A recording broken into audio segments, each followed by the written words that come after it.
Here's some help solving the resistance of wires problem. So as always, make sure you show your work. And the first problem we want to do is the resistance of two different jumper cables. So I went into Target. I was going to buy some jumper cables. They had two different models. They were about the same price, and I wanted to see which one would have the lowest resistance. So we want our formula to look like this, and we want to do it twice. This set of jumper cables has a smaller length, so that would lead us to think they're going to have less resistance. This one has a smaller gauge, which also would lead us to think they might be the smaller resistance. So there's no way, just from looking at these two, to decide which is better. They're both made of copper, so take your value for the resistivity of copper and put it in as your row.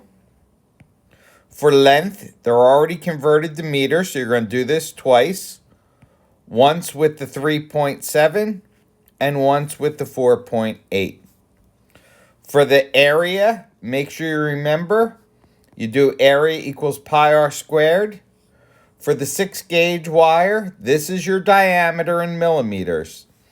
Make sure you cut it in half to turn it to a radius, and then divide it by 1,000 to get it into meters before you plug it in as your area.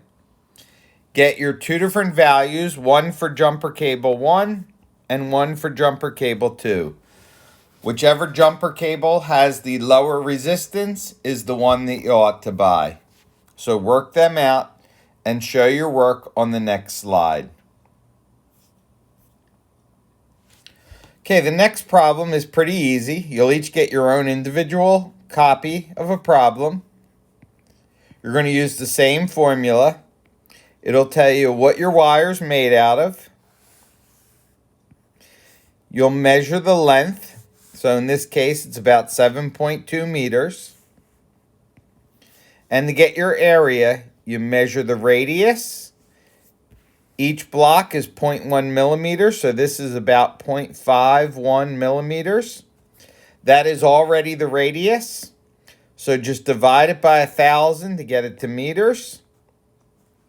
And then plug it into area equals pi r squared. You now have everything you need to solve for resistance.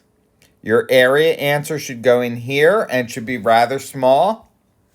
You could type it in with whatever number you get, maybe like 7.5 e to the negative 7th. And I'm just making that number up. And for the resistance, you want to plug that in here. If you get it right, all I need is your certificate. If you get it wrong, please give me your certificate and a neat copy of your work.